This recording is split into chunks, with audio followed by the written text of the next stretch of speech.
नमस्कार दोस्तों, इस वीडियो में आप सीटेट दिसंबर 2021 के अपर प्राइमरी के दिनांक 5 जनवरी 2022 शिफ्ट के पेपर के चाइल्ड डेवलपमेंट एंड पेडागोजी यानी कि सीडीपी पार्ट का कंप्लीट सॉल्यूशन देखने जा रहे हैं। सीबीएसई बोर्ड के द्वारा सीटेट अपर प्राइमरी में कुल 22 शिफ्ट में पेपर का आयोजन किया गया था, जिसमें से ये 14वें शिफ्ट के सीडीपी पेपर के कंप्लीट पेपर सॉल्यूशन को आप देख रहे हैं। अगर आप सभी शिफ्टों के कंप्लीट पेपर सॉल्यूशन के साथ साथ सीटेट अपर प्राइमरी और प्राइमरी में पूछे जाने वाले सभी सब्जेक्ट्स के कंप्लीट पेडागोजी को डिटेल में देखना चाहते हैं तो इस वीडियो के समाप्त होने के बाद से इस वीडियो का डिस्क्रिप्शन जरूर चेक करिएगा। और अगर आप चैनल पर पहली बार विजिट कर रहे हैं तो इसको सब्सक्राइब करते हुए बेल आइकन को जरूर प्रेस कर लीजिएगा सीटेट, यूपीटेट और सुपरटेट की बेहतरीन तरीके से तैयारी करने के संदर्भ में।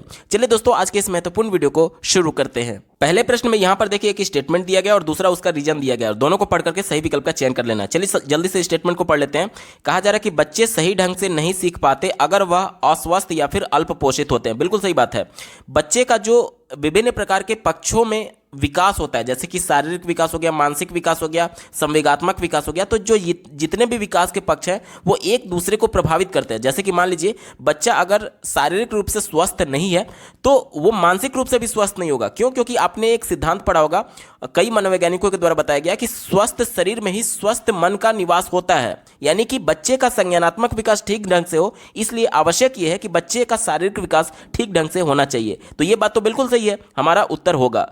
रीजन देखिए क्या दिया जा रहा है कि विकास के सभी आयाम परस्पर रूप से जुड़े हुए हैं। शारीरिक विकास संज्ञानात्मक विकास को प्रभावित करता है, इसी की बात मैं कर रहा था। तो ये भी विकल्प बिल्कुल सही है और कहीं ना कहीं ये स्टेटमेंट ए की सही तरीके से व्याख्या करता है। दिए गए विकल्प में देखिए ऑप्शन नंबर 1 में बात की गई है, ए और आर दोनों सही है और आर सही व्याख्या करता है ए की, इसका बिल्कुल सटीक जवाब हो जाएगा। अगला प्रश्न पूछा गया था, निम्नलिखित उदाहरण विकास के किस सिद्धांत की व्याख्या करता है कि एक बच्ची चलने से पहले खड़ा होना सीखती है और बोलने से पहले बड़बड़ाना सीखती है। चौथे विकल्प से शुरुआत कर लेते हैं। कहा जा रहा है कि विकास केंद्र से हाथ पैर की तरफ होता है, यानी केंद्र से बाहर की तरफ कहा जा रहा है। समीप दूराभिमुखी सिद्धांत की बात की जा रही है, तो ये हमारा उत्तर नहीं होगा। पहला देखिए विकास अव्यवस्थित होता है, तो ये विकल्प गलत है। क्यों? क्योंकि विकास व्यवस्थित ढंग से और एक निश्चित क्रमबद्ध तरीके से हो रहा होता है, अव्यवस्थित नहीं होता है। अव्यवस्थित कहने का मतलब कि मान लीजिए बच्चे का एक हाथ बहुत लंबा हो गया, दूसरा हाथ छोटा रह गया, एक पैर बहुत लंबा हो गया, दूसरा हाथ छोटा रह गया, यानी ये अव्यवस्थित नहीं होता है, एक निश्चित क्रम में व्यवस्थित तरीके से हो रहा होता है। ठीक है, तो ये विकल्प निगेटिव हो गया, हमारा उत्तर नहीं होगा। दूसरा देखिए विकास का क्रम सिर से पैर की ओर होता है, तो जो प्रश्न हमसे पूछा गया था वो सिर से पैर की तरफ वाला विकास नहीं है, हमारा उत्तर नहीं होगा। एक ही विकल्प बचा, ऑप्शन नंबर 1 देखिए विकास क्रमबद्ध होता है। यहां पर देखिए जाहिर सी बात है, जब बच्ची चलना सीखेगी तो सबसे पहले पैर पर खड़ा होना ही तो सीखेगी, यानी खड़ा होने के बाद वो चलना सीखेगी। इसी प्रकार से जब वो बोलने से पहले बड़बड़ाना सीखती है, जाहिर सी बात है कुछ ना कुछ उल्टा सीधा शब्द बोल रही होगी, तभी तो शब्दों को सही तरीके से उच्चारित कर पाएगी और जब उच्चारित कर पाएगी तब बोल पाएगी। यानी कि ये एक क्रम में होना चाहिए, उसी की बात किया जा रहा है कि विकास क्रमबद्ध होता है। ये बात बिल्कुल अप्रोप्रिएट है और यही इसका सटीक जवाब होगा। अगले प्रश्न में देखिए एक स्टेटमेंट दिया गया और एक तर्क दिया गया और दोनों को पढ़ करके सही विकल्प का चयन कर लेना है। चलिए जल्दी से स्टेटमेंट को पढ़ लेते हैं। क्या कहा जा रहा है? बच्चे अपने समाज की जानकारी, कौशल, मूल्य, रीति रिवाज केवल औपचारिक कारकों से सीखते हैं। तो देखिए केवल, एकमात्र, पूर्ण रूप से, संपूर्ण रूप से, यही, ही, ये जितने भी वर्ड होते हैं वो हमेशा निगेटिव होते हैं, कभी भी हमारा उत्तर नहीं होगा। वैसे भी मैं आपको एक्सप्लेन करता हूं। क्या कहा जा रहा है कि बच्चे अपने समाज की जानकारी, कौशल, मूल्य और रीति रिवाज केवल औपचारिक कारकों से सीखते हैं। यानी कहा जा रहा है औपचारिक, यानी कि बच्चे विद्यालय में जाकर के इन चीज़ों को सीख रहे होते हैं, जो कि विकल्प गलत है। क्यों? क्योंकि जब बच्चे अपने परिवार में हैं तो भी वहाँ से रीति रिवाज और जीवन के मूल्य को सीख रहे होते हैं, यानी कि वो अनौपचारिक होता है। केवल औपचारिक नहीं बल्कि अनौपचारिक तरीके से भी बच्चे सीख रहे होते हैं, इस वजह से निगेटिव हो गया, हमारा उत्तर नहीं होगा। दूसरा देखिए समाजीकरण एक सरल और रैखिक प्रक्रिया है जो एक सुनियोजित तरीके से होता है। तो देखिए समाजीकरण जो होता है वो सरल और रैखिक ना होकर के जटिल प्रक्रिया माना जाता है। ठीक है, इसलिए ये भी निगेटिव हो गया, हमारा उत्तर नहीं होगा। यानी ए और आर दोनों गलत है। दिए गए विकल्प में देखिए ऑप्शन नंबर 4 ए और आर दोनों गलत है, इसका बिल्कुल एप्रोप्रिएट जवाब हो जाएगा। अगला प्रश्न पूछा गया था, जीन पियाजे रचनावाद क्या प्रस्तावित करता है कि बच्चे संज्ञानात्मक विकास के 4 चरणों में मुख्यतः किस प्रकार की प्रगति करते हैं। चौथे विकल्प से शुरुआत कर लेते हैं। कहा जा रहा है कि इनामों की प्रत्याशा करके, यानी इनामों को प्राप्त करके बच्चे सीखते हैं, उस सेंस में कहा जा रहा है। तो जीन पियाजे ने बच्चों को नन्हा वैज्ञानिक कहा था। क्यों कहा था? क्योंकि बच्चे हर कुछ जानने के लिए उत्सुक होते हैं, उनमें जिज्ञासा बहुत ज्यादा होती है। तो जब बच्चा खुद इंटरेस्टेड है, रुचि ले रहा है चीजों को सीखने के संदर्भ में, तो उसे इनाम देने की कहां जरूरत पड़ेगी? इनाम तो तब देना पड़ेगा ना जब बच्चा इंटरनली मोटिवेटेड नहीं होगा और उसको बाहर से मोटिवेशन की जरूरत पड़ेगी। बाहर से मोटिवेशन यानी एक्सटर्नल मोटिवेशन यहां पर इनाम का काम करेगा। लेकिन यहां पर मैं बता दूं, जीन पियाजे ये मानते थे कि बच्चे रुचि से भरे हुए हैं, मतलब हर काम में रुचि लेते हैं और जिज्ञासा से भरे होते हैं, इस वजह से वो खुद करने के लिए तत्पर होते हैं। ठीक है, तो जब तत्परता का नियम थार्नडाइक के अनुसार बच्चा खुद तत्पर है तो उसका अधिगम अर्थपूर्ण होगा। इसके लिए कोई भी बाहर से इनाम देने की आवश्यकता नहीं है। जीन पियाजे के अनुसार ये नेगेटिव हो गया। तीसरा देखिए, दूसरों का अनुसरण करके। देखिए, जब बच्चे एक दूसरे का अनुसरण करते हैं, यानी कि उसका अनुकरण कर रहे हैं, कॉपी कर रहे हैं, तो उस दौरान वो सक्रिय नहीं होता है। सक्रिय होने का मतलब ये नहीं कि आप, अगर वो आपको ऐसा लग रहा होगा कि दूसरे को कॉपी भी कर रहा है या फिर अनुकरण भी कर रहा है तो भी वो सक्रियता का मतलब यहां ये होता है कि खुद करके सीखने से होता है। क्यों? क्योंकि अपने भागीदारी के माध्यम से बच्चा जब खुद अन्वेषण के माध्यम से सीखेगा, करेगा, तभी वो सक्रिय माना जाएगा। आप लोगों ने राष्ट्रीय शिक्षा नीति 2020 में भी इस वर्ड को देखा होगा, सक्रिय भागीदारी। सक्रिय भागीदारी का मतलब ये होता है कि अन्वेषण के माध्यम से, खोज के माध्यम से बच्चा अपने ज्ञान का निर्माण करेगा। ठीक है, तो ये सक्रियता यहां पर नहीं, हमारा उत्तर नहीं होगा।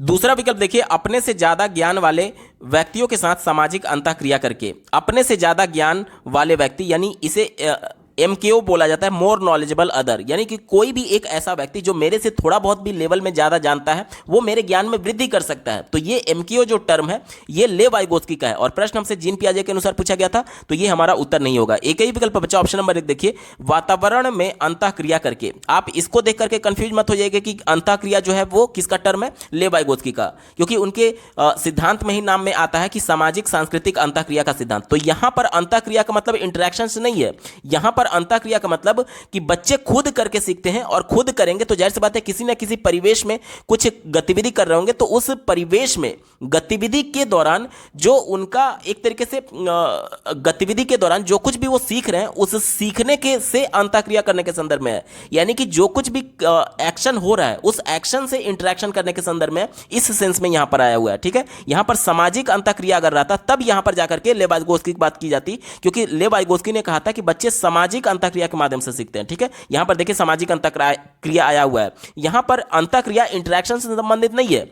आप लोग ने एक सिद्धांत पढ़ा होगा कि बच्चे का जो विकास होता है वो वातावरण और आनुवांशिक के अंतःकरण से होता है। तो वहां पर अंतःकरण का मतलब इंटरेक्शन थोड़ी है, वहां पर अंतःकरण का मतलब कि एक दूसरे से मिल करके यहां पर विकास बच्चे का सुनिश्चित हो रहा होता है। उसी तरीके से बच्चा वातावरण में प्रत्यक्ष चीजों को देख करके, अवलोकन करके खुद पहले अनुभव प्राप्त करेगा और उस अनुभव को आधार बनाते हुए वो अन्वेषण करता है आगे की शिक्षा प्राप्त करने के लिए। ठीक है, तो ऑप्शन नंबर 1 यहां पर बिल्कुल एप्रोप्रिएट है, यही इसका सटीक जवाब हो जाएगा। अगला प्रश्न पूछा गया था, जीन पियाजे के संज्ञानात्मक विकास के किस चरण में बच्चे संक्रियाओं पर क्रियाएं कर सकते हैं वह परिकल्पनात्मक निगमनात्मक सोच विकसित हो जाती है। परिकल्पना यानी कि हाइपोथेसिस, यानी कि अमूर्त चिंतन की बात की जा रही है। हाइपोथेसिस में क्या होता है, परिकल्पना में क्या होता है, हम लोग जो सिचुएशन हमारे आंख के सामने नहीं है उसके बारे में सोच रहे होते हैं कि अगर ये कंडीशन होता तो क्या होता, अगर वो कंडीशन होता तो क्या प्रभाव पड़ रहा होता। यानी जो चीज प्रत्यक्ष तौर पर नहीं है उसका खुद से कंडीशंस लगा करके उसके इफेक्ट तक पहुंचना और उसके प्रभाव तक पहुंचना, इसे ही परिकल्पना कहते हैं या फिर हाइपोथेसिस कहते हैं। तो इसमें कुछ भी मूर्त चिंतन नहीं है, सब कुछ अमूर्त हो रहा है। तो ये किससे जुड़ा हुआ है, ये अमूर्त संक्रियात्मक अवस्था से जुड़ा हुआ है। विकल्प नंबर 4 यहां पर बिल्कुल एप्रोप्रिएट जवाब हो जाएगा। अगला प्रश्न पूछा गया था, लेव वाइगोत्स्की के सिद्धांत के अनुसार बच्चों के संज्ञानात्मक विकास में क्या महत्वपूर्ण है। ध्यान से समझिएगा, लेव वाइगोत्स्की के अनुसार हमें उत्तर देना है। चौथा जो टर्म है अनुकूलन यानी कि एडॉप्शन, ये जो टर्म है ये जीन पियाजे का शब्द है। ठीक है, तो ये हमारा उत्तर होगा नहीं। सजा तो जीन पियाजे और लेव वाइगोत्स्की दोनों इसको नकार चुके हैं, ये कभी भी हमारा उत्तर नहीं होगा, निगेटिव हो गया। परिपक्वता जो है वो जीन पियाजे का टर्म है, तो ये भी हमारा उत्तर नहीं होगा। एक ही विकल्प बचा, सांस्कृतिक उपकरण। देखिए इनके सिद्धांत में ये आता है सामाजिक सांस्कृतिक अंतःक्रिया का सिद्धांत। तो जहां पर भी सांस्कृतिक टर्म आता है वो लेव वाइगोत्स्की से जुड़ा हुआ टर्म है और यही हमसे पूछा गया था, लेव वाइगोत्स्की के अनुसार प्रश्न पूछा गया था। तो ऑप्शन नंबर 1 यहां पर बिल्कुल एप्रोप्रिएट जवाब हो जाएगा। अगला प्रश्न पूछा गया था, जीन पियाजे लेव वाइगोत्स्की के सिद्धांत में प्रमुख अंतर क्या है। जीन पियाजे और लेव वाइगोत्स्की के जो संज्ञानात्मक सिद्धांत है उसमें क्या अंतर है, प्रमुख अंतर क्या है, ये हमसे पूछा जा रहा है। पहले विकल्प से शुरुआत कर लेते हैं। कहा जा रहा है कि पियाजे ने संज्ञानात्मक विकास में भाषा की भूमिका पर बल दिया है। तो पियाजे जो थे वो ये मानते थे कि पहले बच्चे का विचार जन्म लेता है उसके बाद भाषा आती है, और वहीं जो लेव वाइगोस्की थे वो भाषा को महत्वपूर्ण मानते थे। ठीक है, तो ये विकल्प उल्टा दिया गया है। अगर ये विकल्प पियाजे की जगह वाइगोस्की रहता तब यहां पर वाइगोस्की ने भाषा पर बल दिया है, लेकिन पियाजे ने भाषा पर नहीं बल्कि उन्होंने किस पर बल दिया है, विचार पर बल दिया है। देखिए, इन्होंने ये कहा था कि पहले विचार आता है तब भाषा का अर्थ निकलता है। जैसे कि एक मैं यहां पर वाक्य लिखता हूं कि वह जानवर है, ये पूरा एक भाषा हो गया, वह जानवर है। अब इस भाषा का अर्थ समझने के लिए हमें इस जानवर का पहले ये समझना होगा कि जो वक्ता है जिसने ये बोला है, इस भाषा को बोला है, उसका जानवर से क्या मतलब है। जैसे देखिए, वाकई में वो पर्टिकुलर किसी जानवर के लिए शब्द यूज किया है, या फिर कई बार क्या होता है कि कोई व्यक्ति जो होते हैं वो बहुत ज़्यादा निर्दयी हो जाते हैं और उस कंडीशन में भी व्यक्तियों के लिए भी कई बार प्रयोग किया जाता है कि तुम बिल्कुल जानवर की तरह व्यवहार कर रहे हो। तो वाकई में यहाँ पर जानवर शब्द जो था वो वाकई में जानवर के लिए प्रयोग किया गया है या फिर किसी व्यक्ति के लिए प्रयोग किया गया है। ये कैसे क्लियर होगा, ये उस बोले जाने वाले व्यक्ति के विचार के द्वारा क्लियर होगा कि आखिर उसने किस विचार के तहत ये कहा था।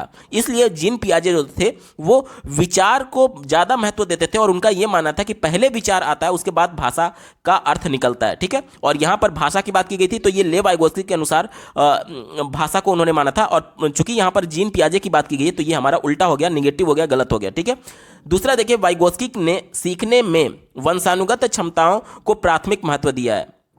तो लेव वाइगोस्की ने सीखने के लिए जो सामाजिक सांस्कृतिक अंतःक्रिया है यानी इंटरेक्शन जो है उसको ज्यादा महत्व दिया है, वंशानुगत क्षमताओं को कम महत्व दिया है। तो ये विकल्प नेगेटिव हो गया, हमारा उत्तर नहीं होगा। चौथा देखिए, पियाजे ने इस बात पर बल दिया है कि बच्ची खुद से व दूसरों की मदद से कर सकती है। तो ये भी विकल्प निगेटिव है, क्योंकि मदद की जहां पर भी बात आ जाएगी वो लेव वाइगोस्की मानते थे। लेव वाइगोस्की ने जो दो टर्म दिए थे, एक तो जेडपीडी यानी जोन और प्रॉक्सिमल डेवलपमेंट, वहां पर भी हेल्प होता है, और दूसरा जो स्कैफोल्डिंग उन्होंने दिया था यानी पाड़, उसमें भी शुरुआती मदद दी जाती है। तो मदद की जब भी बात आएगी वहां पर किसकी बात होगी, वहां पर लेव वाइगोस्की की बात होनी चाहिए। और यहां पर विकल्प में जीन पियाजे की बात की गई है तो ये भी हमारा उत्तर नहीं होगा। एक ही विकल्प बचा, ऑप्शन नंबर 3 देखिए, वाइगोस्की ने संज्ञानात्मक विकास में संस्कृति की भूमिका पर बल दिया। यह बात बिल्कुल एप्रोप्रिएट है, उनके सिद्धांत के नाम में ही आता है सामाजिक सांस्कृतिक अंतःक्रिया का सिद्धांत, यानी संस्कृति की भूमिका पर उन्होंने बल दिया है। ऑप्शन नंबर 3 यहां पर बिल्कुल पॉजिटिव है और यही इसका सटीक जवाब हो जाएगा। अगला प्रश्न पूछा गया है, कैरोल गिलिगन ने लॉरेंस कोहलबर्ग के नैतिक विकास के सिद्धांत की आलोचना करते हुए तर्क दिया कि पुरुषों की नैतिकता का आधार क्या है जबकि स्त्रियों की नैतिकता का आधार क्या है। देखिए, कैरोल गिलिगन किस लिए जानी जाती हैं, ये बेसिकली एक महिला है, महिला मनोवैज्ञानिक है। ये लॉरेंस कोहलबर्ग का जो नैतिक विकास का सिद्धांत था उनकी आलोचना के लिए ये फेमस है।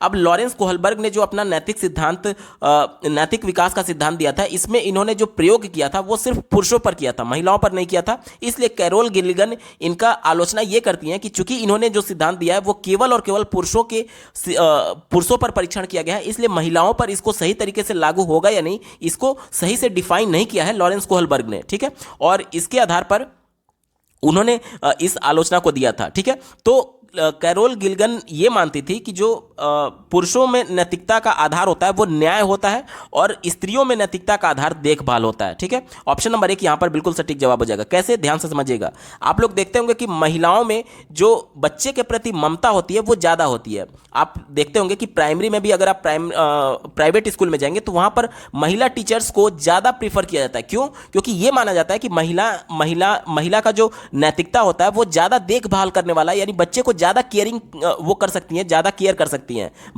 लड़कों की अपेक्षा। इस वजह से प्राइवेट स्कूल में आप देखते होंगे कि ज्यादातर जो टीचर होते हैं वो महिलाएं ही होती हैं। ठीक है, इसलिए कैरोल गिलिगन ने अपना सिद्धांत देते हुए ये कहा था कि जो महिलाओं की नैतिकता का आधार है वो देखभाल है और पुरुषों की जो नैतिकता का आधार है वो न्याय होता है। विकल्प नंबर 1 यहां पर बिल्कुल एप्रोप्रिएट है, यही इसका सटीक जवाब हो जाएगा।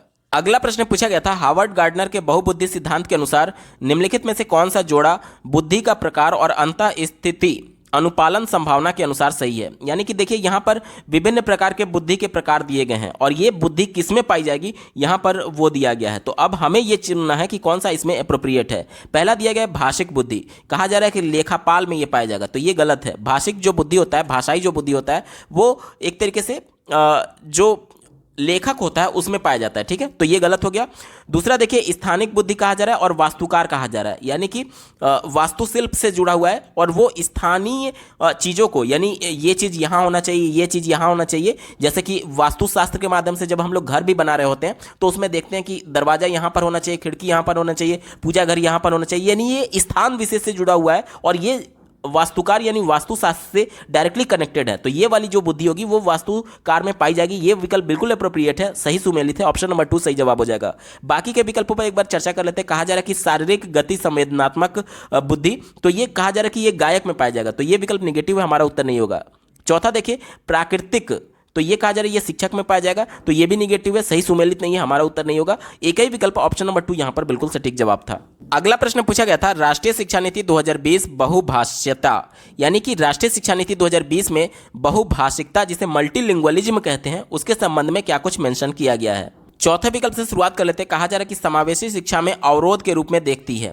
देखिए, बहुभाषिकता या फिर मल्टीलिंगुअलिज्म क्या होता है, इसके जो एनसीएफ था वो भी इसको एक संसाधन के तौर पर देखता है। क्यों देखता है? क्योंकि बहुभाषिकता ये कहती है कि बच्चे अपनी प्रारंभिक शिक्षा अपनी मदर टंग में शुरू करेंगे, क्योंकि ये हो सकता है कि बच्चा जब पहली बार विद्यालय जाए तो उसको अन्य कोई लैंग्वेज ना आ रहा हो, लेकिन कम से कम उसे मदर टंग जरूर आता है। इसलिए बच्चे को सहज कंफर्टेबल फील कराने के लिए उसको उसकी मातृभाषा में एक्सप्रेस करने का मौका दिया जाए और धीरे धीरे वो विद्यालय के कॉन्टेक्ट में आने की वजह से विद्यालय की औपचारिक भाषा सीखेगा और अन्य भाषाओं को सीखेगा।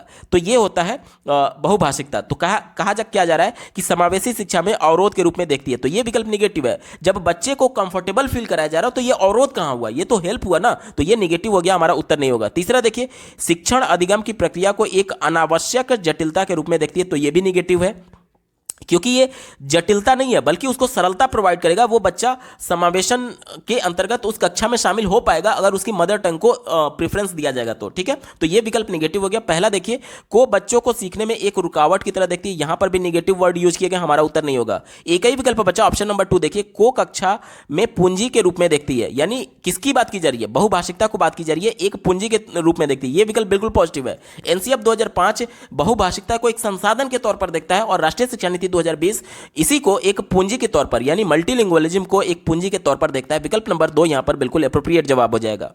अगला प्रश्न पूछा गया था, एक बाल केंद्रित कक्षा में मूल्यांकन किस प्रकार से होना चाहिए। तो बाल केंद्रित कक्षा में मूल्यांकन का जो प्रकार होता है वो सतत और व्यापक मूल्यांकन की बात करता है राष्ट्रीय शिक्षा नीति 2020, यानी बच्चा जो कुछ भी कक्षा में गतिविधि कर रहा है उस गतिविधि के दौरान, सीखने के दौरान ही बच्चे का मूल्यांकन होना चाहिए, यानी कि जो मूल्यांकन है वो बच्चे के गतिविधि का पार्ट होना चाहिए, पाठ्यक्रम का पार्ट होना चाहिए। इसी को ध्यान में रख करके उत्तर ढूंढते हैं।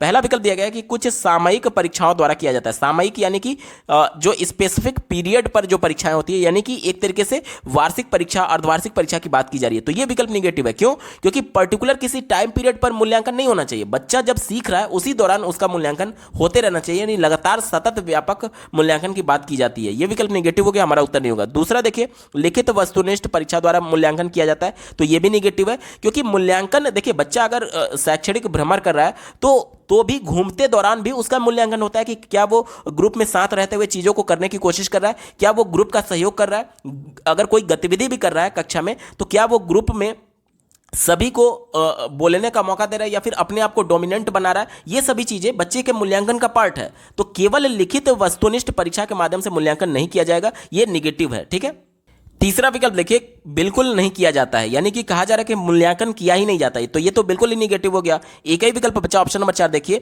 मूल्यांकन को सीखने की प्रक्रिया का अभिन्न अंग माना जाता है। अभिन्न अंग यानी कि जब बच्चा सीख रहा है उसी दौरान मूल्यांकन होने की बात की जा रही है, यानी सीखने के दौरान ही मूल्यांकन, इसी को सतत और व्यापक मूल्यांकन कहा जाता है। ऑप्शन नंबर 4 यहां पर बिल्कुल पॉजिटिव है और यही इसका सटीक जवाब हो जाएगा।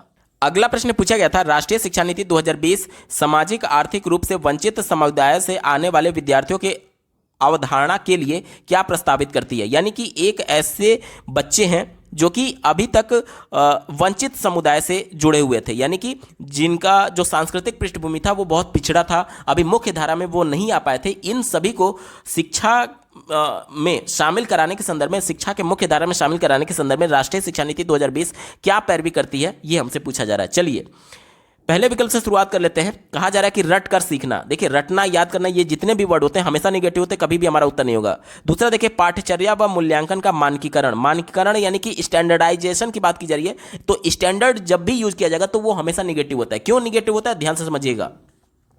यहां पर जो बच्चे का मूल्यांकन होगा वो प्रैक्टिकली पॉसिबल ही नहीं है कि आप एक तरीके से सभी बच्चे का मूल्यांकन कर पाए, क्योंकि समावेशी कक्षा की जब बात की जाती है तो उसमें बहुत प्रतिभाशाली बालक भी है, बहुत कमजोर बालक भी है, शारीरिक अक्षमता से जूझ रहा बालक भी है और अधिगम विकार से जूझ रहा बालक भी है। तो सबकी आवश्यकता अलग अलग है, तो सभी की आवश्यकताओं को पूर्ण करके उनको अनुकूलन करा करके ही आप उनका मूल्यांकन कर पाएंगे। जैसे मान लीजिए मौखिक परीक्षा आप ले रहे हैं, तो जो श्रवण बाधित है, जो सुन नहीं सकता, वो आपके प्रश्नों को थोड़ी सुन पाएगा क्योंकि वो श्रवण बाधित है। तो जब सुनेगा नहीं तो जवाब कैसे देगा। और मान लीजिए आप लिखित परीक्षा ले रहे हैं, तो जो दृष्टि बाधित है वो पेपर पेंसिल से कैसे परीक्षा दे सकता है। इसीलिए कहा जाता है कि जो मानकीकरण होता है वो हमेशा निगेटिव माना जाता है, मूल्यांकन के सेंस में हो या फिर पाठ्यचर्या के सेंस में। ठीक है, तो ये निगेटिव हो गया।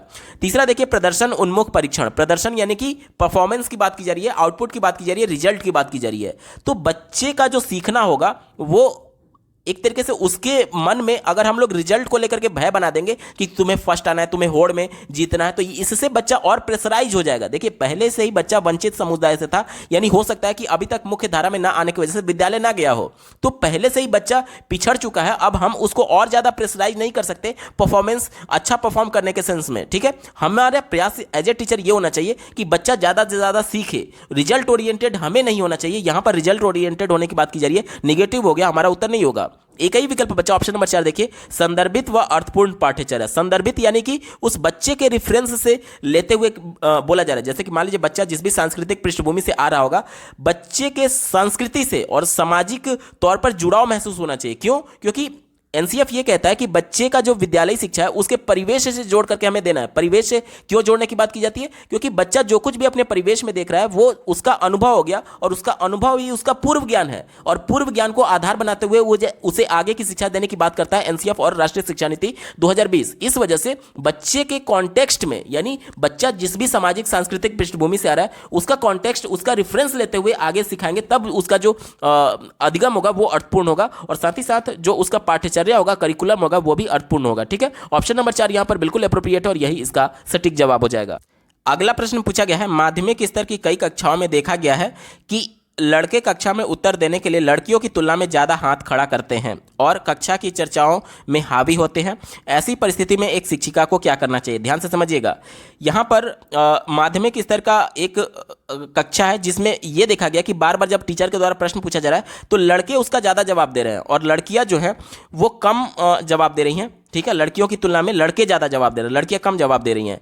तो इस परिस्थिति में एज ए टीचर हमें क्या करना चाहिए, ये हमसे पूछा जा रहा है। पहले विकल्प से शुरुआत कर लेते हैं। कहा जा रहा है कि स्वीकारना चाहिए कि लड़के लड़कियों की तुलना में ज्यादा बुद्धिमान होते हैं। तो ये जेंडर रूढ़िवादिता को दिखा रहा है, कभी भी हमारा उत्तर नहीं होगा, क्योंकि एक विशेष लिंग के आधार पर किसी की योग्यता को तय नहीं कर सकते आप।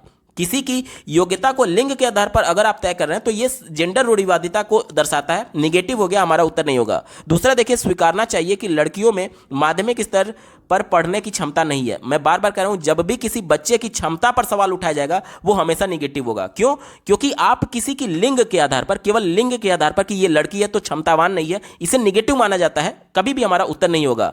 तीसरा देखिए, विश्लेषण करना चाहिए कि कैसे जेंडर विभिन्नताएं जन्मजात होती हैं और वे संशोधित नहीं किया जा सकता। तो ये भी विकल्प निगेटिव है, क्योंकि जेंडर भिन्नताएं जो होती हैं वो जन्मजात नहीं होती हैं। जन्मजात हमारा लिंग होता है। लिंग कहने का मतलब कि देखिए, लिंग जो होता है वो बायोलॉजिकल एस्पेक्ट है, यानी कि आपके शरीर में कुछ ऐसे परिवर्तन है जो कि लड़के से अलग है और लड़कियों में कुछ ऐसे परिवर्तन है जो कि लड़के से अलग है, यानी कि बायोलॉजिकल हमारे शरीर में डिफरेंस है, इस वजह से वो लड़का है और ये लड़की है। तो जो बायोलॉजिकल डिफरेंस को डिफाइन करता है उसे हम लोग लिंग बोलते हैं, सेक्स जिसे अंग्रेजी में बोल रहे होते हैं। और जेंडर क्या होता है? जेंडर होता है जो समाज ने अपनी विचार को हमारे ऊपर थोपा है कि अगर कोई लड़की है तो वो घर का चूल्हा चौका संभालेगी और अगर लड़का है तो बाहर जा करके कमाएगा और आजीविका जुटा करके लाएगा। ये लिंग के आधार पर, यानी कि लड़का और लड़की के आधार पर समाज ने जो अपने विचार हमारे ऊपर थोपे हैं, इसी को जेंडर भिन्नताएं बोलते हैं। ठीक है, तो ये जेंडर जब भी शब्द आएगा तो हमेशा समाज से जुड़ा होगा, और अगर लिंग शब्द आएगा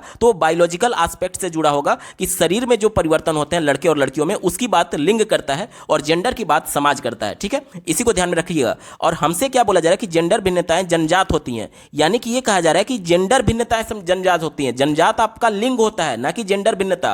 जेंडर तो समाज ने हमारे ऊपर थोपा है ना, इस वजह से समाज ने जब थोपा है तो इसको संशोधित भी किया जा सकता है, और जबकि विकल्प में क्या बोला जा रहा है कि इसे संशोधित नहीं किया जा सकता। तो यह विकल्प निगेटिव है, हमारा उत्तर नहीं होगा। एक ही विकल्प बच्चा, बच्चों के संदर्भ का बच्चों के संदर्भ का व खुद के शिक्षा शास्त्र का विश्लेषण करना चाहिए। यहां पर सबसे इंपॉर्टेंट यह है कि हम किस प्रकार का प्रश्न पूछ रहे हैं कि बच्चे केवल लड़के ही इसका जवाब दे रहे हैं, क्या लड़कियों को जवाब नहीं आ रहा होगा? कुछ ना कुछ तो ऐसा होगा जिसमें लड़कियां हिचकिचा रही होंगी जवाब देने से, कुछ ऐसे प्रश्न होंगे जिसमें लड़के ही केवल हाथ उठा रहे हैं। यानी हमें भी एज ए टीचर अपने पेडागोजिकल एस्पेक्ट को फिर से एनालाइज करने की जरूरत है कि क्या हम किस प्रकार के प्रश्नों को पूछ रहे हैं, क्या केवल एक तरफा प्रश्नों को पूछ रहे हैं जिसका जवाब केवल लड़के ही जानते हैं। और साथ ही साथ बच्चों का भी रेफरेंस समझने की आवश्यकता है कि क्या यहां पर लड़कियां ज्यादा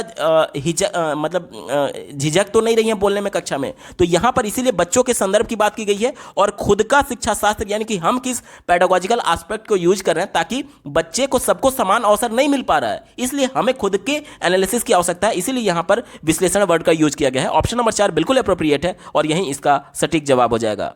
अगला प्रश्न पूछा गया था, निम्नलिखित में से कौन सा प्रगतिशील कक्षा को परिभाषित करता है? कौन सा प्रगतिशील कक्षा है वो हमसे पूछा जा रहा है। चौथे विकल्प से शुरुआत कर लेते हैं, शिक्षक केंद्रित शिक्षा शास्त्र। ये निगेटिव है, क्यों? क्योंकि आज हम लोग बाल केंद्रित शिक्षा की बात करते हैं जिसमें बालक केंद्र में होना चाहिए, और शिक्षक केंद्रित शिक्षा शास्त्र में शिक्षक केंद्र में होता है, जो कि निगेटिव है। ठीक है। तीसरा देखिए, गैर संदर्भित पाठ्यचर्या, तो ये भी निगेटिव है। एनसीएफ 2005 ये कहता है कि बच्चे को उसके परिवेश से जोड़कर बताना है, यानी कि जो रिफरेंस लेना है, जो कॉन्टेक्स्ट होगा वो बच्चे का परिवेश होगा, उससे संदर्भित बच्चे को बताना है। और ये विकल्प क्या कह रहा है कि उसको इग्नोर करने की बात कर रहा है, गैर संदर्भित कर रहा है, तो ये निगेटिव हो गया।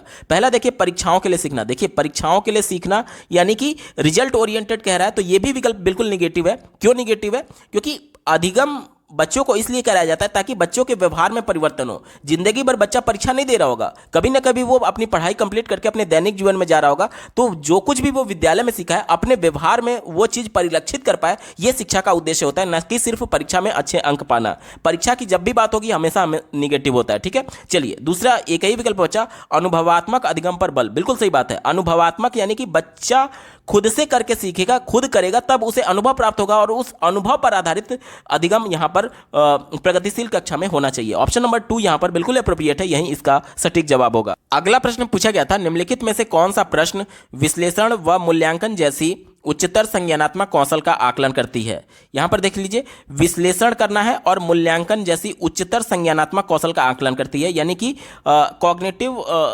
एबिलिटी की बात की जा रही है। तो यहां पर बच्चे को वो वाला प्रश्न हमारा एप्रोप्रिएट जवाब होगा जिसमें बच्चे को ज्यादा क्रिटिकली थिंक करना पड़े, सोचना पड़े। ठीक है। क्योंकि बच्चा जितना ज्यादा चिंतन करेगा उसका संज्ञानात्मक कौशल उतना ही ज्यादा निखर करके सामने आएगा। चलिए, इसी को ध्यान में रखकर के उत्तर ढूंढेंगे, यानी कि सीधे तौर पर आप समझ लीजिए कि जो ओपन एंडेड क्वेश्चन होगा, जो मुक्त सिरे वाला प्रश्न होगा, वही हमारा उत्तर होगा। अब मुक्त सिरा और बंद सिरा ये क्या होता है? देखिए, अगर मैं आपसे एक प्रश्न पूछूं कि भारत की राजधानी क्या है, तो इसे एक बंद सिरे वाला प्रश्न पूछा जाएगा, बोला जाएगा। क्यों बोला जाएगा? क्योंकि अगर कक्षा में 50 बच्चे हैं तो 50 बच्चे इसका एक ही उत्तर दे सकते हैं, क्योंकि इसका एक ही उत्तर संभव ही है। तो एक ऐसा प्रश्न जिसके केवल एक ही उत्तर संभव होते हैं उसे बंद सिरे वाला प्रश्न कहते हैं। और एक ऐसा प्रश्न, जैसे कि मैं आपसे पूछूं कि भारत में गरीबी को दूर करने के क्या क्या उपाय हो सकते हैं, तो इसके 50 तरीके हो सकते हैं। कोई बताएगा कि सरकारी योजनाएं बनाइए, कोई बताएगा कि जो पैसे का वितरण है उसको समान तौर पर वितरण किया जाना चाहिए देश में। कोई ये बताएगा कि इनकम टैक्स का स्लैब जो है वो अमीरों के लिए ज़्यादा होना चाहिए और गरीबों के लिए कम होना चाहिए। ये सभी चीज़ें अलग अलग तरीके हैं गरीबी को दूर करने के लिए। तो ये ऐसा प्रश्न है जिसमें प्रत्येक बच्चे का उत्तर अलग अलग आने की संभावना है, यानी एक ऐसा प्रश्न जिसका प्रत्येक बच्चा अपने मौलिक विचार के माध्यम से अलग अलग उत्तर दे सकता है, उसे हम लोग खुले सिरे वाला प्रश्न बोलते हैं। ठीक है। तो चलिए, खुले सिरे वाला प्रश्न वाला ही हमारा उत्तर होगा। चारों में से कौन सा खुले सिरे वाला प्रश्न है उसे एक बार ढूंढते हैं। चौथे विकल्प से शुरुआत करते हैं। कहा जा रहा है कि विधानसभा के सदस्य कैसे चुने जाते हैं, तो ये तो बिल्कुल प्रोसेस डिफाइंड है और इसमें कुछ भी बच्चा अपनी तरफ से कुछ भी नया नहीं करेगा, कुछ भी नया नहीं सोचेगा, कुछ भी मौलिक नहीं है, क्योंकि पहले से ये प्रोसेस है। तो ये हमारा उत्तर नहीं होगा, ये बंद सिरे वाला प्रश्न था। भारत में कितने राज्य हैं, तो ये तो बिल्कुल रटा रटाया चीज है, तो ये भी बंद सिरे वाला प्रश्न है। नागरिक अधिकार अधिनियम 1964 क्या प्रस्तावित करती है, तो यह भी बंद सिरे वाला प्रश्न है। एक ही विकल्प बचा, ऑप्शन नंबर 1 देखिए, अपने क्षेत्र में आप निजी और सार्वजनिक स्वास्थ्य सेवाओं के बीच क्या अंतर पाते हैं और क्यों। यहां पर देखिए, बच्चे का अनुभव इंपॉर्टेंट है। बच्चा अपना मौलिक विचार एक्सप्रेस करेगा, क्योंकि वह अपने क्षेत्र में जो प्राइवेट हॉस्पिटल है और जो सरकारी हॉस्पिटल है उनके बीच में क्या डिफरेंसेज वो देख रहा है, वो खुद अनुभव किया हुआ है। जब अनुभव करके और कहीं ना कहीं जब अपने अनुभव के आधार पर बोलेगा तब वो उसका मौलिक विचार होगा, और यानी कि प्रत्येक बच्चे का उत्तर यहां पर अलग अलग आने की संभावना होगी। इस वजह से इसे ही हम पॉजिटिव मानेंगे और यही हमारा बिल्कुल सटीक जवाब हो जाएगा। विकल्प नंबर 1 सही उत्तर है। अगला प्रश्न पूछा गया था, सामान्य विद्यालयों में दिव्यांग विद्यार्थियों के समावेशन हेतु निम्न में से कौन सा प्रावधान दिव्यांग जन अधिकार अधिनियम 2016 के प्रतिकूल है, यानी उसके उलट है, जो कि इस अधिनियम में मेंशन नहीं किया गया है, वो हमसे पूछा जा रहा है। पहले विकल्प से शुरुआत करेंगे। कहा जा रहा है कि परीक्षा पत्र को पूरा करने के लिए अतिरिक्त समय। आप लोगों ने देखा होगा जो दृष्टिबाधित होते हैं उनको कुछ अतिरिक्त समय मिलता है, यानी दिव्यांग जो होते हैं उनको कुछ अतिरिक्त समय दिया जाता है, आधा घंटा ज़्यादा समय दिया जाता है प्रश्न पत्र को सॉल्व करने के संदर्भ में कॉम्पिटिटिव एग्जाम में भी। तो ये तो पॉजिटिव हो गया, इसलिए हमारा उत्तर नहीं होगा, हमसे नेगेटिव सेंस में पूछा गया था। दूसरा देखिए, विद्यार्थियों की जरूरत पूरी करने के लिए लिपिक की सुविधा, यानी कि आप ऐसे बंदे जो कि दिव्यांग हैं वो अपने साथ एक पर्सन को ले जा सकते हैं, जो कि दृष्टिबाधित हैं वो एक पर्सन को ले जा सकते हैं, उसी के सेंस में यहाँ पर लिपिक की बात की गई थी। तो ये भी बिल्कुल पॉजिटिव है, हमारा उत्तर नहीं होगा। चौथा देखिए, व्यक्तिगत जरूरतों के अनुसार यथोचित संयोजन, यानी कि उनकी क्या रिक्वायरमेंट है उसके हिसाब से कक्षा में उनकी जरूरत को पूरा करने के सेंस में है। जाहिर सी बात है, जैसे कि जो मूवमेंट नहीं कर सकते, जैसे कि जो पैर से दिव्यांग होंगे उनके लिए भूतल पर, यानी कि एक तरीके से जो ग्राउंड फ्लोर होता है उस पर ही बैठने की व्यवस्था बनाई जाती है, ऊपर के फ्लोर पर जाने के लिए उनको जरूरत नहीं होती है। ये सभी कुछ एक तरीके से समावेशी कक्षा में मेंशन किया जाता है, और कहीं ना कहीं ये इस अधिकार अधिनियम में दिया गया है, इस वजह से इस प्रकार की चीज़ें मेंशन हो पाती हैं। तो ये भी इसमें मेंशन किया गया था, तो ये भी पॉजिटिव हो गया, हमारा उत्तर नहीं होगा। एक ही विकल्प बचा, ऑप्शन नंबर 3 देखिए, दूसरी और तीसरी भाषा संबंधी कोर्सों की बाध्यता है। तो इस प्रकार का कोई भी बाउंडेशन नहीं है, इसलिए यही निगेटिव है, और चूंकि हमसे निगेटिव वाला पूछा गया था, विकल्प नंबर 3 यहां पर बिल्कुल सटीक जवाब हो जाएगा। अगला प्रश्न पूछा गया था, विद्यार्थियों की सीखने की विविध जरूरतों को पूरा करने के लिए निम्नलिखित में से कौन सा एक बाधा है। बाधा यानी कि निगेटिव सेंस में हमसे पूछा जा रहा है। पहला विकल्प दिया गया है, गतिविधियों में कई तरह से संलग्न होना, यानी कि अलग अलग तरीके से गतिविधि करने की बात की जा रही है। तो ये विकल्प बिल्कुल पॉजिटिव है, क्योंकि जितना ज़्यादा तरीके से आप गतिविधि करेंगे उतना ही आप सक्रिय हो रहे हैं और चीज़ों को अर्थपूर्ण तरीके से सीखेंगे। तो ये पॉजिटिव है, और प्रश्न हमसे नेगेटिव सेंस में पूछा गया था, तो ये हमारा उत्तर नहीं होगा। दूसरा देखिए, कई तरह से राय की अभिव्यक्ति, यानी आप अलग अलग तरीके से अपने आप को अभिव्यक्त कर रहे हैं, तो इसमें भी बच्चा सक्रिय है, इसलिए पॉजिटिव है, हमारा उत्तर नहीं होगा।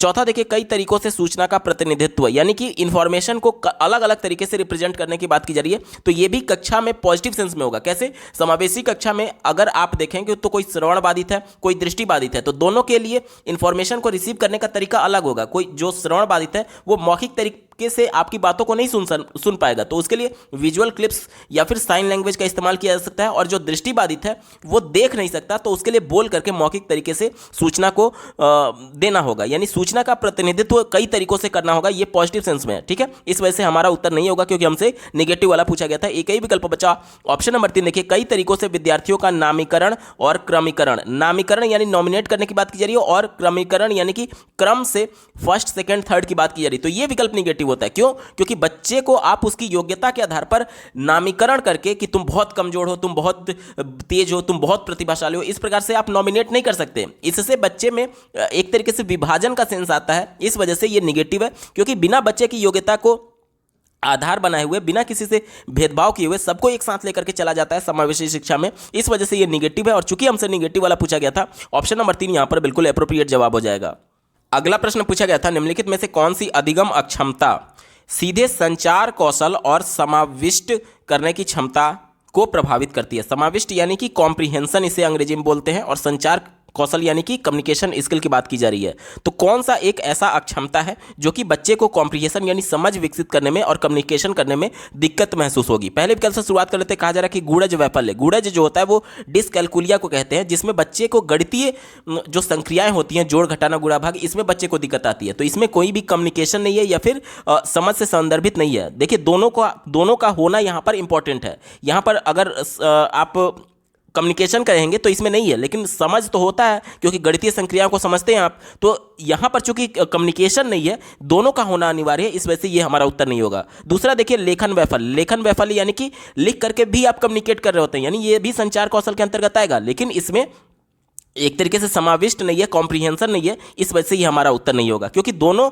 जिसमें होगा वही वाला हमारा उत्तर होगा, ठीक है। तीसरा दिया गया है उत्साह वैफल्य, तो ये हमारा उत्तर नहीं होगा। एक ही विकल्प बचा, ऑप्शन नंबर 4 देखिए, गति समन्वय वैफल्य। गति समन्वय, जैसे कि मान लीजिए मैं और आप कम्युनिकेट कर रहे हैं, एक दूसरे से बातचीत कर रहे हैं, तो मैं किसी चीज को बोल दिया, आपसे पूछ रहा हूं कुछ चीज और आप उसको समझने में टाइम लगा रहे हैं और थोड़े देर बाद जवाब दे रहे हैं, तो ये गति समन्वय वैफल्य है। यानी कि आप समन्वय नहीं कर पा रहे हैं, एक तरीके से जिस टाइम पर मैं आपसे पूछ रहा हूं उस टाइम पर आप जवाब नहीं दे पा रहे हैं, यानी कि गति में प्रॉब्लम है, समन्वय में प्रॉब्लम है। और जब मान लीजिए अगर मैं आपसे कम्युनिकेट कर रहा हूं और अगर आप मेरे द्वारा बोले जा रही बातों को नहीं समझ पा रहे हैं, यानी ये समझने में भी समन्वय की कमी को दर्शाएगा, यानी कॉम्प्रिहेंशन से भी जुड़ा हुआ है और कम्युनिकेशन स्किल से भी जुड़ा हुआ है। इसलिए ऑप्शन नंबर 4 यहां पर बिल्कुल एप्रोप्रिएट जवाब हो जाएगा। अगला प्रश्न पूछा गया था, लेखन वैफल्य वाले विद्यार्थियों का सफल समावेशन सुनिश्चित करने के लिए एक महत्वपूर्ण है। यह महत्वपूर्ण है कि लेखन वैफल्य यानी लिखने में अक्षमता जिसे होती है उसका सफल समावेशन करना है। ठीक है,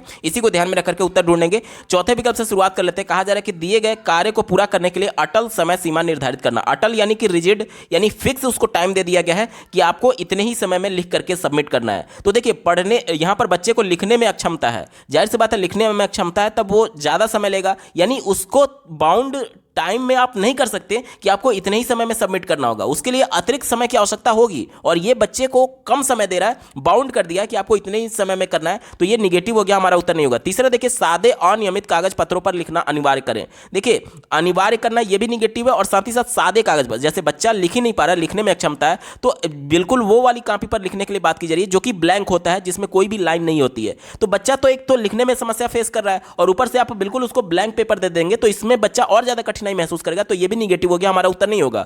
दूसरा देखिए, मूल्यांकन के लिए लिखित परीक्षाओं का व्यापक रूप से उपयोग करना। अब लिखित परीक्षा का उपयोग किया जा रहा है, लिखने में अक्षमता बच्चे को है तो जाहिर सी बात है वो लिख करके परीक्षा नहीं दे पाएगा, तो ये इससे उसका सफल समायोजन नहीं किया जा सकता, क्योंकि लिखने में ही तो बच्चे को प्रॉब्लम हो रही है और लिख करके ही आप उसका लिखित परीक्षा के माध्यम से ही मूल्यांकन कर रहे हैं, तो ये कहीं ना कहीं बच्चे के लिए निगेटिव होगा, इसलिए ये भी हमारा उत्तर नहीं होगा। एक ही विकल्प बचा, ऑप्शन नंबर 1 देखिए, कक्षा में ऑडियो रिकॉर्डर और लैपटॉप के उपयोग की अनुमति देना। अब यहां पर देखिए, लेखन अक्षमता है तो बच्चा लिख नहीं सकता है, लेकिन लिखने में उसको प्रॉब्लम है, लेकिन लैपटॉप पर वो टाइप कर सकता है, इसीलिए यहां पर लैपटॉप जो यूज करने की अगर उसको अनुमति दी जाएगी तो उसका सफल समावेशन किया जा सकता है। ठीक है, ऑप्शन नंबर 1 यहां पर बिल्कुल एप्रोप्रिएट है और यही इसका सटीक जवाब हो जाएगा। अगला प्रश्न पूछा गया था, निम्नलिखित में से क्या सृजनात्मकता वाले विद्यार्थी की विशेषता नहीं है, यानी कि कौन सा क्रिएटिव बच्चे का विशेषता नहीं है, प्रॉपर्टी नहीं है, ये हमसे पूछा जा रहा है। पहले विकल्प से शुरुआत कर लेते हैं, उनकी समस्या को सुलझाने का कौशल उच्च कोटि का होता है, यानी कि वो प्रॉब्लम सॉल्विंग में एक्सपर्ट होते हैं। बिल्कुल सही बात है, ये बच्चे हर एक चीज को नए नजरिए से देख रहे होते हैं और अलग अलग तरीकों से करने की कोशिश करते हैं जो क्रिएटिव होते हैं। ठीक है, और इनमें ब्रेन स्टॉर्मिंग यानी समस्या समाधान को सॉल्व करने के लिए जो ब्रेन स्टॉर्मिंग किया जाता है यानी मानसिक उद्वेलन, इसकी प्रॉपर्टीज होती है, इसलिए इसे कहा जा सकता है कि उच्च कोटि का इसमें कौशल होता है समस्या को सुलझाने का, तो ये तो बिल्कुल पॉजिटिव है, इस वजह से हमारा उत्तर नहीं होगा क्योंकि हमसे नेगेटिव वाला पूछा गया था। दूसरा देखिए, वे विभिन्न तरीकों से समस्या का समाधान कर सकते हैं, तो बिल्कुल सही बात है, क्योंकि एक क्रिएटिव बच्चा जो होता है वो एक प्रश्न के अलग अलग अल्टरनेट्स को ढूंढ रहा होता है। अल्टरनेट क्या है, यहाँ पर अलग अलग तरीके की बात की जाती है, अलग अलग तरीके से समस्या का समाधान निकालने की बात की जाती है, तो ये भी बिल्कुल पॉजिटिव है, तो हमारा उत्तर नहीं होगा। चौथा देखिए, वे अक्सर नए विचारों और नवाचारों के साथ आते हैं। बच्चे किसकी बात की जा रही है, सृजनात्मकता की, क्रिएटिविटी की। क्रिएटिविटी ही ये कहता है कि इसमें मौलिकता होगी, नए विचार होंगे, तो इसी की तो बात की जा रहा है, नए विचारों की, तो ये भी पॉजिटिव हो गया, हमारा उत्तर नहीं होगा। एक ही विकल्प बचा ऑप्शन नंबर 3 देखिए, इनमें नए विषयों को सीखने के लिए जिज्ञासा कम होती है, तो ये विकल्प निगेटिव है। क्यों? क्योंकि जब बच्चा क्रिएटिव है यानी उसके पास खुद नए नए मौलिक विचार हैं, तो जाहिर सी बात है वो चीजों को और ज्यादा जानने के लिए इच्छुक होगा और जिज्ञासु होगा। जितना ज्यादा जिज्ञासु होगा उतना उसमें इंटरनल मोटिवेशन जनरेट होगा रुचि की वजह से, और उतना ही ज्यादा बच्चा अधिगम अर्थपूर्ण कर सकता है। तो इसमें जिज्ञासा जो होता है वो कम नहीं होता है बल्कि बहुत ज्यादा होता है, यह विकल्प निगेटिव है, और चूंकि निगेटिव वाला ही हमसे पूछा गया था, ऑप्शन नंबर 3 यहां पर बिल्कुल सटीक जवाब हो जाएगा। अगला प्रश्न पूछा गया था, माध्यमिक स्तर की एक कक्षा में शिक्षकों को क्या करना चाहिए। ठीक है, शिक्षकों को क्या करना चाहिए ये हमसे पूछा जा रहा है। चौथे विकल्प से शुरुआत कर लेते हैं, मूल्यांकन के केवल एक मानकीकृत तरीके का उपयोग करना। केवल एकमात्र, पूर्ण रूप से, संपूर्ण रूप से, यही ही, ये जितने भी वर्ड होते हैं वो निगेटिव वर्ड्स माने जाते हैं, कभी भी हमारा उत्तर नहीं होगा अगर प्रश्न पॉजिटिव सेंस में पूछा गया है। तीसरा देखिए, कक्षा में अधिगमकर्ताओं की विविधता को अनदेखा करना। देखिए, बच्चे एक दूसरे से इंडिविजुअल डिफरेंस लिए हुए हैं तो उसको इग्नोर करने की बात की जा रही है, तो ये विकल्प निगेटिव है। है। क्यों निगेटिव है? क्योंकि अगर आप बच्चे के इंडिविजुअल डिफरेंसेस को इग्नोर करेंगे, निग्लेक्ट कर देंगे, तो इससे होगा क्या कि जो अलग अलग बच्चे की जरूरत है, जो आवश्यकता है, आप उसको इग्नोर कर रहे हैं। जैसे कि समावेशी कक्षा में एक बच्चा दृष्टिबाधित है, कोई बच्चा सुन नहीं सकता, तो जो दृष्टिबाधित है उसके लिए ब्रेल लिपि की आवश्यकता है, और जो सुन नहीं सकता उसके लिए विजुअल क्लिप्स की आवश्यकता है। तो आप उनकी जरूरतों को इग्नोर कर रहे हैं, उसकी विविधता को इग्नोर करके। तो जाहिर सी बात है, जब बच्चा उस जरूरत को पूरा नहीं कर पा रहा तो वो उसका अर्थपूर्ण अधिगम हो ही नहीं पाएगा। क्यों नहीं होगा? क्योंकि वो इंफॉर्मेशन को रिसीव ही नहीं कर पाएगा। क्योंकि अगर आप मौखिक तरीके से कक्षा में पढ़ा रहे हैं तो जो श्रवण बाधित है वो कैसे सुनेगा, कैसे सुन करके आपका इंफॉर्मेशन को रिसीव करेगा? इसलिए वो इंफॉर्मेशन रिसीव ही नहीं कर पा रहा है। इसके अलावा मान लीजिए आप ब्लैक बोर्ड पर कुछ लिख रहे हैं या कुछ विजुअल क्लिप्स दिखा रहे हैं, तो जो दृष्टिबाधित बालक है वो कैसे देख पाएगा? यानी प्रत्येक बालक की जरूरत अलग अलग होती है, और इसीलिए विविधता का सम्मान करना चाहिए, ना कि इसको अनदेखा करना चाहिए। तो यह विकल्प निगेटिव हो गया, हमारा उत्तर नहीं होगा। दूसरा देखिए, अपना ध्यान मुख्य रूप से उच्च उपलब्धि प्राप्त करने वाले विद्यार्थियों पर केंद्रित करें। यह भी निगेटिव है, क्योंकि योग्यता के आधार पर तो आपको बंटवारा या फिर भेदभाव करना ही नहीं है। यहां पर देखिए, उच्च उपलब्धि यानी कि जो अच्छा परफॉर्म कर रहा है उस पर केवल ध्यान केंद्रित करने की बात की जा रही है, और बाकी जो कमजोर बालक है, जो सामान्य बालक है, उसको इग्नोर करने की बात की जा रही थी। यानी योग्यता के आधार पर बंटवारा करने की बात की जा रही थी, जो कि समावेशी कक्षा का पूरी तरीके से विरोध है। इसलिए निगेटिव हो गया, हमारा उत्तर नहीं होगा। एक ही विकल्प बचा, ऑप्शन नंबर 1 देखिए, अधिगमकर्ताओं की आवश्यकताओं के अनुसार अनुकूलन करने के लिए तैयार रहें। यह बात बिल्कुल पॉजिटिव है। कैसे? समावेशी कक्षा होने की वजह से सबकी जरूरतें अलग हैं, सबकी आवश्यकताएं अलग है, और उन सभी की आवश्यकताओं को ध्यान रखना, उनका सम्मान करना और प्रत्येक बच्चे का अनुकूलन कराना कक्षा में, ये एज ए टीचर हमारी जिम्मेदारी होती है। विकल्प नंबर 1 यहां पर बिल्कुल पॉजिटिव और यही इसका सटीक जवाब हो जाएगा। अगला प्रश्न पूछा गया था, यहां पर देखिए एक स्टेटमेंट दिया गया और दूसरा रीजन दिया गया, और दोनों को पढ़ करके सही विकल्प का चयन कर लेना है। पहले स्टेटमेंट को पढ़ लेते हैं। किसी संप्रत्यय को पढ़ाते समय एक शिक्षिका को अपने विद्यार्थियों को विपरीत दृष्टांतों और उदाहरणों पर विचार मंथन करने के लिए प्रोत्साहित करना चाहिए। यानी कि मान लीजिए बच्चा कोई कॉन्सेप्ट सीख रहा है, तो उस कॉन्सेप्ट के विपरीत अलग अलग उदाहरण देने की बात की जा रही है, और इसके लिए बच्चे को ब्रेन स्टॉर्मिंग, देखिए विचार मंथन को अंग्रेजी में ब्रेन स्टॉर्मिंग कहते हैं, इसके लिए प्रोत्साहित करना चाहिए। बिल्कुल सही बात है। देखिए बच्चे का कोई कॉन्सेप्ट ज्यादा मजबूत कैसे किया जा सकता है?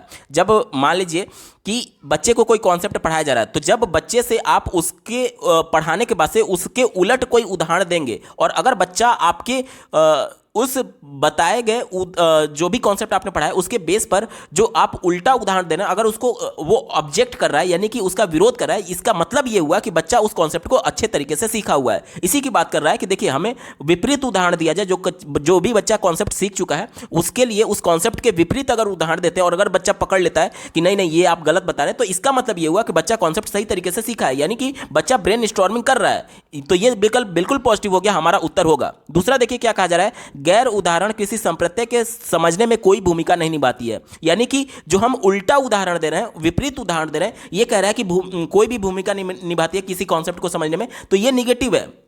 निगेटिव क्यों है? क्योंकि अगर बच्चा उस कॉन्सेप्ट को समझ चुका है और गैर उदाहरण यानी विपरीत उदाहरण को देख करके समझ पा रहा है, तो कहीं ना कहीं वो अन्य बच्चे जो होंगे उसका भी डाउट थोड़ा सा क्लियर हो सकता है, जिसके मन में इसके प्रति कुछ मिसकॉन्सेप्शन थी। यानी ये सभी के लिए लाभदायक होगा, और कहीं ना कहीं इससे बच्चे का जो कॉन्सेप्ट है वो और ज्यादा मजबूत होगा। और ये विकल्प कह रहा है कि कोई भी भूमिका नहीं निभाता है समझने में, तो ये निगेटिव हो गया, यानी कि ए सही है और आर गलत है। चलिए ऑप्शंस में चलते हैं। दिए गए ऑप्शन में देखिए, ऑप्शन नंबर 3 में बात की गई है ए सही है लेकिन आर गलत है, इसका बिल्कुल एप्रोप्रिएट जवाब हो जाएगा। अगला प्रश्न पूछा गया था, एक कक्षा में कुछ विद्यार्थी अपने लिए निर्धारित व्यक्तिगत लक्ष्यों को प्राप्त करने में सफल नहीं हो पाए। ऐसी स्थिति में एक शिक्षक को निम्न में से क्या करना चाहिए? अब यहां पर बच्चे के लिए जो लक्ष्य निर्धारित किया गया था उसे वो अचीव नहीं कर पाए हैं, उसमें उसे प्राप्त करने में सफल नहीं हो पाए हैं, तो एज ए टीचर हमें क्या करना चाहिए ये हमसे पूछा जा रहा है। ठीक है, चलिए इसी को ध्यान में रखकर के उत्तर ढूंढेंगे। पहले विकल्प से शुरुआत कर लेते हैं, उनकी विफलता को अपमानजनक और शर्मनाक माने। ये निगेटिव है। क्यों निगेटिव है? क्योंकि जब हम बच्चों को अपमानजनक मानते हैं इस प्रकार की असफल होने पर, तो कहीं ना कहीं ये जो अपमान होता है और जो शर्म होता है, ये बच्चे में निगेटिव इमोशंस को जनरेट करेगा, और बच्चे का जो निगेटिव यानी नकारात्मक संवेग होता है वो बच्चे के संज्ञान को यानी बच्चे की समझ को निगेटिव तौर पर इफेक्ट कर रहा होता है। इस वजह से ये निगेटिव हो जाएगा, हमारा उत्तर नहीं होगा। दूसरा देखिए, इन विद्यार्थियों को निष्कासित करें और उन्हें एक विशेष विद्यालय जाने का सुझाव दें। देखिए विशेष विद्यालय यानी बच्चे को उसकी योग्यता के आधार पर अलगाव करने की बात की जा रही है, अलग करने की बात की जा रही है, जो कि विकल्प निगेटिव है। समावेशी कक्षा यह कहता है कि बच्चे की योग्यता कुछ भी हो, उसके योग्यता के आधार पर आपको भेदभाव करना ही नहीं है, और ये विकल्प भेदभाव कर रहा है, इसलिए हमारा विकल्प नहीं होगा निगेटिव होने की वजह से। तीसरा देखिए, भविष्य के प्रयासों में उनसे सफलता की बहुत कम उम्मीदें रखें। देखिए, अगर एक बार बच्चा असफल हो गया तो आप ये मान रहे हैं कि बच्चे में टैलेंट है ही नहीं और उसको आप भविष्य में भी उससे कम उम्मीद रख रहे हैं। ऐसा नहीं होता है। बच्चा अगर असफल हो रहा है तो असफलता भी हमारे अधिगम का पार्ट होता है। जैसे कि मान लीजिए, हो सकता है आप लोगों में से बहुत सारे अभ्यर्थी पिछली बार भी सीटेट के लिए आवेदन किए होंगे, लेकिन आप हो सकता है कि असफल हो गए हो, लेकिन आपके व्यवहार में परिवर्तन जरूर हुआ कि पिछली बार मैंने ये गलती की थी और इस बार मैं ये गलती नहीं दोहराऊंगा। यानी कि क्या है, आपने पिछले बार प्रयास किया था, भले ही आप असफल हुए और उस असफलता के बावजूद भी आपके व्यवहार में परिवर्तन हुआ कि इन गलतियों की वजह से मैं असफल हुआ था और इस बार मैं इस गलती को नहीं दोहराऊंगा। यानी आपके व्यवहार में परिवर्तन हुआ और उसके लिए आपने प्रयास किया था। और अधिगम क्या होता है? प्रयास के माध्यम से जो हमारे व्यवहार में परिवर्तन होता है उसे ही अधिगम बोलते हैं। यानी कि हम भले ही असफल हो रहे हैं फिर भी ये हमारे अधिगम का पार्ट है। इसलिए ये कहना कि एक बार बच्चा असफल हो गया तो उससे कम उम्मीदें रखना, ये निगेटिव हो गया, हमारा उत्तर नहीं होगा। एक ही विकल्प बचा ऑप्शन नंबर 4। देखिए, विफलता को सीखने की विकासात्मक प्रक्रिया के एक भाग के रूप में देखें। यह विकल्प सही है। विफलता यानी कि असफलता को सीखने की प्रक्रिया, विकासात्मक प्रक्रिया का एक भाग कहने की बात की जा रही है। यानी जो हम अधिगम कर रहे हैं उसी का एक पार्ट है असफल होना या फिर सफल होना। ठीक है, तो ऑप्शन नंबर 4 यहां पर बिल्कुल एप्रोप्रिएट है और यही इसका सटीक जवाब हो जाएगा। अगला प्रश्न पूछा गया था, एक शिक्षिका अपने विद्यार्थियों के घोषणात्मक ज्ञान का आकलन करना चाहती है। निम्नलिखित में से कौन सा प्रश्न इस उद्देश्य के लिए उपयुक्त है? घोषणात्मक ज्ञान क्या होता है?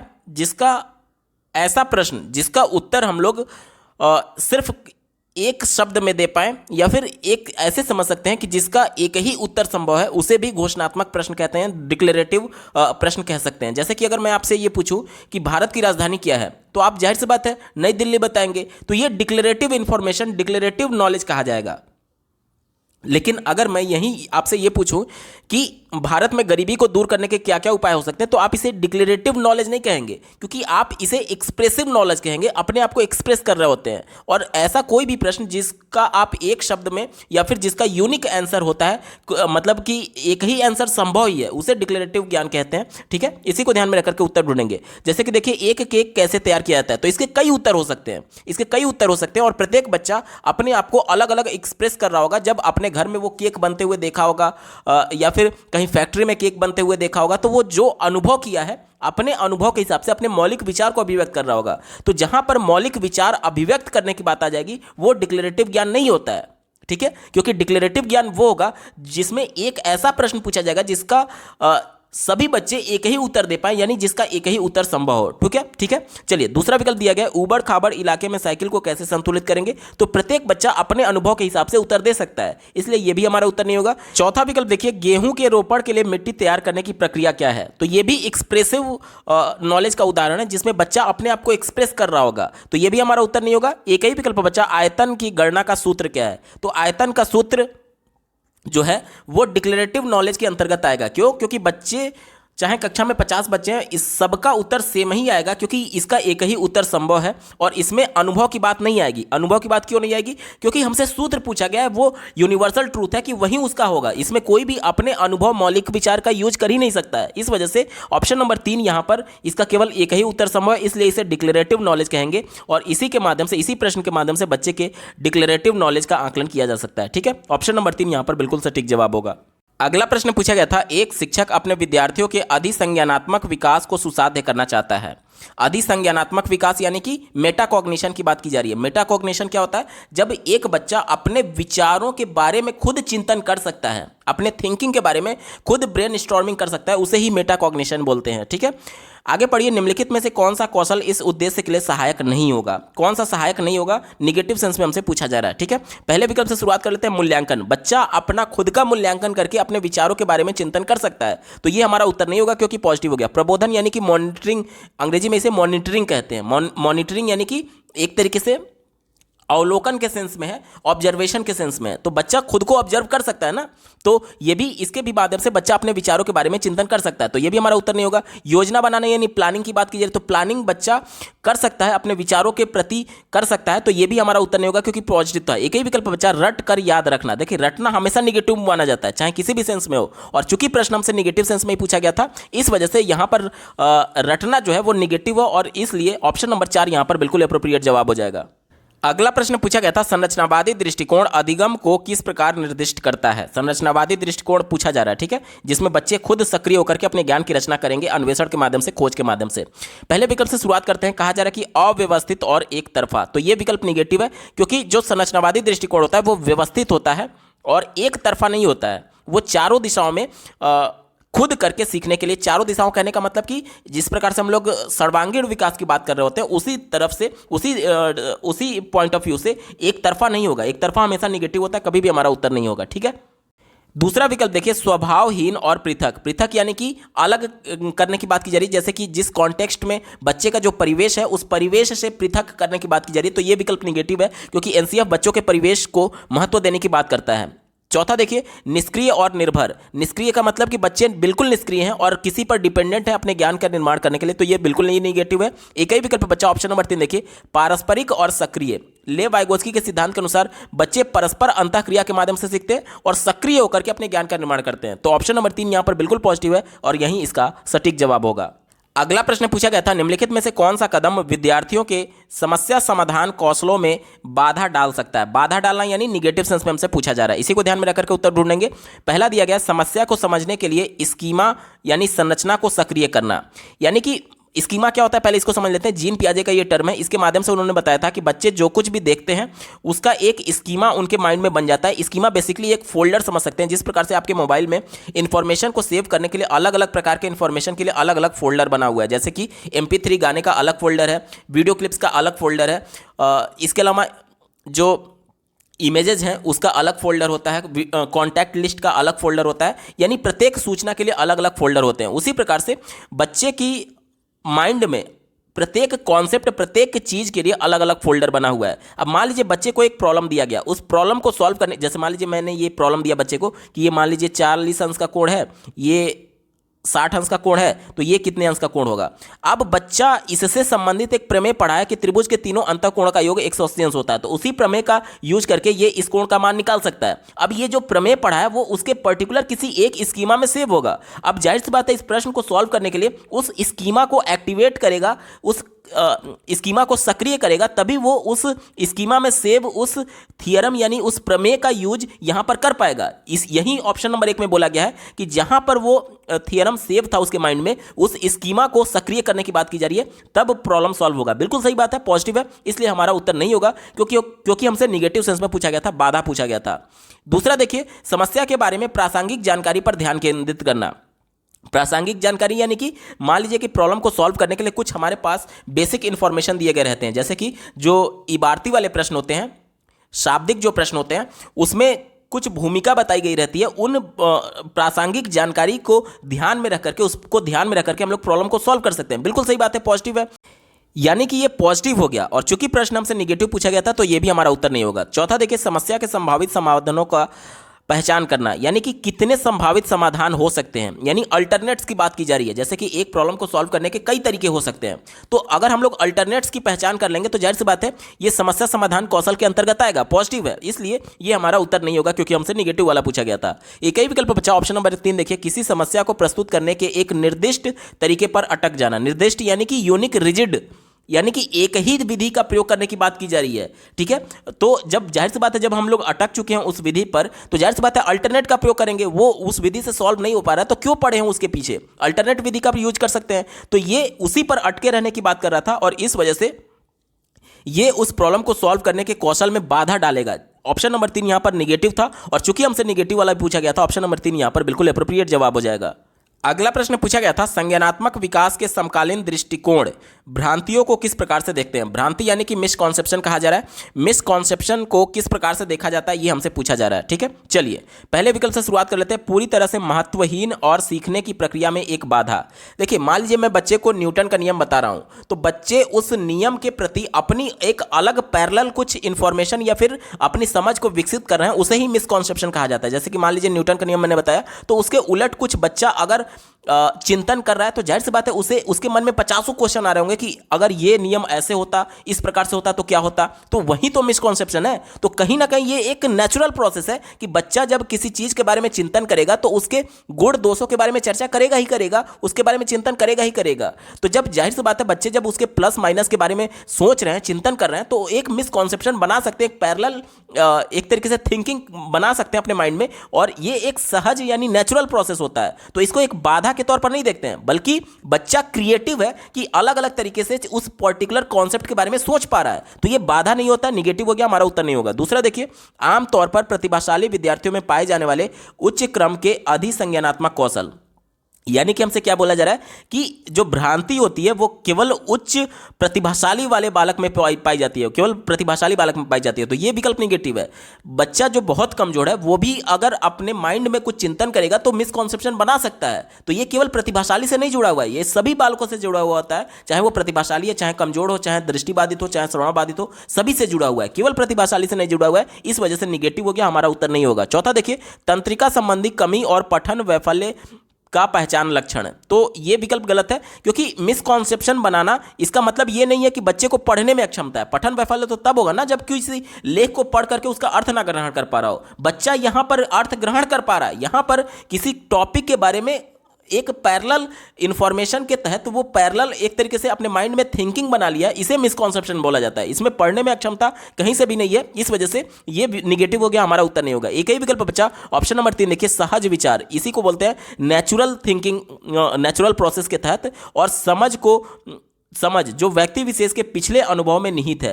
पिछला अनुभव यानी कि बच्चा जो कुछ भी अनुभव प्राप्त कर चुका है, जिसे कक्षा में पढ़ाया जा चुका है टीचर के द्वारा, अब उस कॉन्सेप्ट के प्रति बच्चा अपनी एक पैरेलल थिंकिंग जनरेट कर रहा है, जिसे मिसकॉन्सेप्शन बोलते हैं। ऑप्शन नंबर 3 यहां पर बिल्कुल अप्रोप्रिएट है और यही हमारा सटीक जवाब होगा।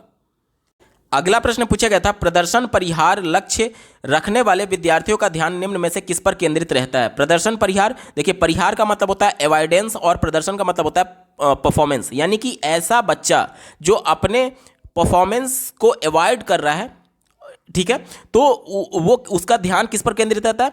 तो प्रदर्शन को अवॉइड करना यानी कि निगेटिव सेंस में है ये। तो असफलता होने का डर, देखिए जो डर है वो बच्चे में निगेटिव इमोशंस को जनरेट करेगा, और ये निगेटिव इमोशन बच्चे के प्रदर्शन को निगेटिव तौर पर प्रभावित कर रहा होगा, इसीलिए यहां पर प्रदर्शन परिहार वर्ड यूज किया गया था। ठीक है, तो ऑप्शन नंबर 2 यहां पर केवल निगेटिव इमोशन है। बाकी आप पहला देख लीजिए, ये आनंद आना ये पॉजिटिव इमोशन है, आशा भी पॉजिटिव इमोशन है, भावना भी, गर्व की भावना भी ये पॉजिटिव इमोशन है। तो ये तीनों पॉजिटिव थे, तो ये तो हमारा उत्तर होगा नहीं, क्योंकि यहां पर बच्चा अपने परफॉर्मेंस को अवॉइड करने की बात कर रहा है, यानी कहीं ना कहीं ये निगेटिव है। और निगेटिव कैसे होगा? निगेटिव इमोशन की वजह से, क्योंकि जो निगेटिव इमोशन होता है वो बच्चे के संज्ञान को निगेटिव तौर पर प्रभावित कर रहा होता है। तो हमारा उत्तर क्या हो जाएगा? ऑप्शन नंबर 2 यहां पर बिल्कुल सटीक जवाब होगा। अगला प्रश्न पूछा गया था, किसी कार्य की सफलता या विफलता पर निम्नलिखित में से कौन सा आरोपण भविष्य में विद्यार्थियों की प्रेरणा समरूपी कार्यों में संलग्न होने के प्रयासों में वृद्धि कर पाएगा। देखिए, भविष्य में बच्चा इस काम को दोबारा करे और मोटिवेटेड रहे, इसके लिए क्या जरूरी है? इसके लिए जरूरी ये है कि वो इंटरनली मोटिवेटेड हो, माफ कीजिएगा, देखिए ऑप्शन नंबर 4 में वो इंटरनली मोटिवेटेड हो और नियंत्रणीय हो। नियंत्रणीय यानी कि बच्चे के खुद के कंट्रोल में होना चाहिए। ठीक है, यहां पर देख लीजिए, बच्चा अगर इंटरनली मोटिवेटेड है और अपने आप को कंट्रोल कर पा रहा है, तो कहीं ना कहीं वो इस काम को बार बार दोहराएगा। क्यों? क्योंकि वो इंटरनल मोटिवेशन से भरा हुआ है, इसके वजह से उसको आनंद आ रहा है उसको पढ़ने में, इस वजह से वो उसको प्रेरणा देगा यही काम को बार बार दोहराने के लिए, यानी अपने परफॉर्मेंस को दोबारा दोहराने के लिए। ठीक है, तो इसका उत्तर क्या हो जाएगा? ऑप्शन नंबर 4 यहां पर बिल्कुल सटीक जवाब हो जाएगा। बाकी आप देख लीजिए, एक्सटर्नल मोटिवेशन निगेटिव होता है, बाहरी निगेटिव है, आंतरिक यहां पर पॉजिटिव है। लेकिन क्या कहा जा रहा है कि स्थिर कंट्रोल की बात की जा रही है, यानी जो कंट्रोल है वो बिल्कुल एकदम स्थिर है, वो स्थिर नहीं होना चाहिए, वो नियंत्रणीय होना चाहिए, बच्चे के कंट्रोल में होना चाहिए कि वो किस प्रकार से अपने अधिगम को कर सकता है। ठीक है, ऑप्शन नंबर 4 यहां पर बिल्कुल पॉजिटिव और यही इसका सटीक जवाब हो जाएगा। दोस्तों, ये पेपर पूरा सॉल्व हो चुका है। आपको ये वीडियो कैसा लगा कमेंट के माध्यम से जरूर बताइएगा, क्योंकि आपका एक कमेंट मुझे मोटिवेट करेगा ऐसे महत्वपूर्ण वीडियो लाने के संदर्भ में। अगर आप सीटेट अपर प्राइमरी और प्राइमरी सभी शिफ्टों के कंप्लीट पेपर सोल्यूशन के साथ साथ सीटेट अपर प्राइमरी और प्राइमरी में पूछे जाने वाले सभी सब्जेक्ट्स के कंप्लीट पेडागोजी को डिटेल में देखना चाहते हैं, तो इस वीडियो के समाप्त होने के बाद से इस वीडियो का डिस्क्रिप्शन जरूर चेक करिएगा। और अगर आप चैनल पर पहली बार विजिट कर रहे हैं तो इसको सब्सक्राइब करते हुए बेल आइकन को जरूर प्रेस कर लीजिएगा, सीटेट, यूपीटेट और सुपरटेट की बेहतरीन तरीके से तैयारी करने के संदर्भ में। इस वीडियो को देखने के लिए आपका बहुत बहुत धन्यवाद। भगवान करे आपका दिन शुभ हो।